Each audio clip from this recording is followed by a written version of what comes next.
एक आलीशान सरकारी बंगले के सामने बड़ी बड़ी लग्जरी गाड़ियां आकर रुकती हैं। चारों तरफ पुलिस सिक्योरिटी है। कड़क इस्त्री वाले कपड़ों में एक रौबदार नौजवान बाहर आता है। पुलिस वाले उसे जय हिंद सर कहकर सैल्यूट ठोकते हैं। पूरा शहर उसे कलेक्टर कबीर सिंह के नाम से जानता है।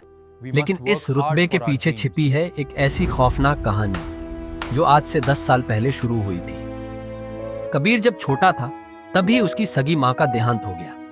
पिता ने दूसरी शादी की और वहीं से कबीर के हिस्से का नरक शुरू हुआ। सौतेली मां उसे घर का बेटा नहीं बल्कि एक नौकर समझती थी। कबीर को रात की बासी रोटियां मिलती थी और जरा सी गलती पर जलती हुई लकड़ी से पीटा जाता था। कबीर के पिता बेबस थे क्योंकि घर पर उसकी सौतेली मां का राज चलता था। कबीर रोता तड़पता लेकिन अपनी किताबों को सीने से लगाकर बैठ जाता। पढ़ाई ही उसका इकलौता सहारा थी। जैसे जैसे कबीर बड़ा होता गया उसकी गरीबी और फटे हुए कपड़ों को देखकर समाज ने उसका मजाक उड़ाना शुरू कर दिया।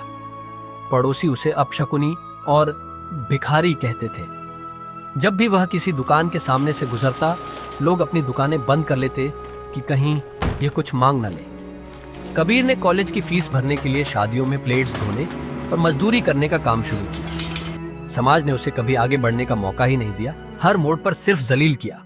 इस अंधेरी जिंदगी में एक लड़की आई जिसका नाम अंजलि था। अंजलि रईस खानदान से। उसने कबीर की सादगी और उसकी पढ़ाई के प्रति लगन को देखकर उससे प्यार का नाटक किया। कबीर को लगा कि भगवान ने उसकी सुन ली है। वह अंजलि को अपनी पूरी दुनिया मान बैठा। एक दिन कबीर ने रात दिन मजदूरी करके जो थोड़े से पैसे बचाए थे उनसे अंजलि के लिए एक तोहफा खरीदा और उसके घर गया। वहां जाकर कबीर के पैरों तले जमीन खिसक गई। अंजलि अपने अमीर दोस्तों के साथ हंस रही थी। कबीर को देखते ही उसने पहचानने से इनकार कर दिया और कहा, तुम्हारी औकात क्या है? एक फटेहाल मजदूर। मेरे पापा एक बड़े अफसर हैं। तुम्हारे जैसे भिखारी के साथ मैं सिर्फ टाइम पास कर रही थी। इस बार धक्का मारकर बाहर निकाल रही हूँ। आइंदा यहाँ पर दिखाई भी मत देना। उस रात कबीर टूटना चाहता था, रोना चाहता था, लेकिन तभी उसके अंदर का सिंघम जाग गया। उसने ठान लिया कि अब आंसू नहीं, इतिहास बहेगा। उसने अपनी माँ के तानों को, समाज की गालियों को और अंजलि के धोखे को अपना ईंधन बना लिया। वह दिल्ली आ गया।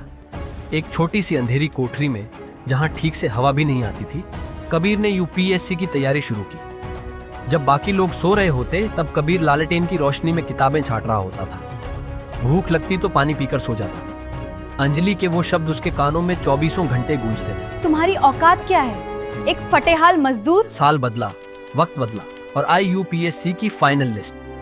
कबीर सिंह ने न सिर्फ परीक्षा पास की बल्कि पूरे देश में ऑल इंडिया रैंक एक हासिल की। अब सीन फिर से बदलता है और फ्लैशबैक से बाहर आता है। वही आलीशान बंगला। कलेक्टर कबीर सिंह अपनी कुर्सी पर बैठते हैं। तभी उनके केबिन में एक बुजुर्ग आदमी अपनी फाइल लेकर आता है जिसके साथ उसकी रोती हुई बेटी होती। साथ ही एक बुजुर्ग आदमी और उसकी पत्नी भी वहां पर अपने हाथ में एक फाइल लेके आते।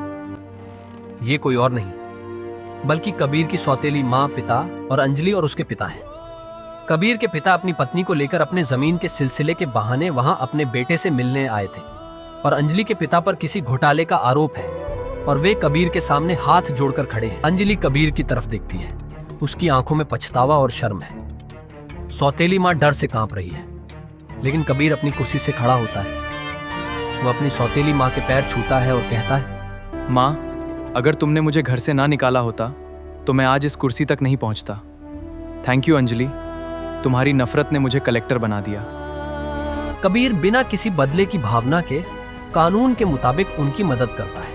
ये कहानी हमें सिखाती है कि जब जिंदगी आपको सबसे नीचे गिरा दे तो वह आपके बिखरने का नहीं बल्कि इतिहास रचने का वक्त होता है। लोग आप पर पत्थर फेंकेंगे, आपको उन पत्थरों से खुद का महल खड़ा करना है। आपकी कामयाबी ही आपके दुश्मनों के लिए सबसे बड़ा तमाचा है। आपका ये मेरे प्रति सम्मान देखकर बेहद खुशी हुई। मैं वादा करता हूँ कि मैं पूरे निष्ठा भाव से देश की सेवा करूंगा। कबीर सिंह की जय! कबीर सिंह